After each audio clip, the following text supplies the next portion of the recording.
Today we talk about how can you enable this sign or know how you can do that on your CallApp. So you just follow these ways and it's going to work with you. So all you have to do, so you just go here, you go above your job profile, click on it here. So then it's going to show for you a list like this. Then all you have to do now, just go here above this sign, click on it.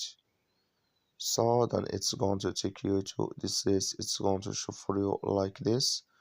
Then all you have to do now, just click here on color ID, just click on it. So then it's going to take you to this list here. Come here to announce color name.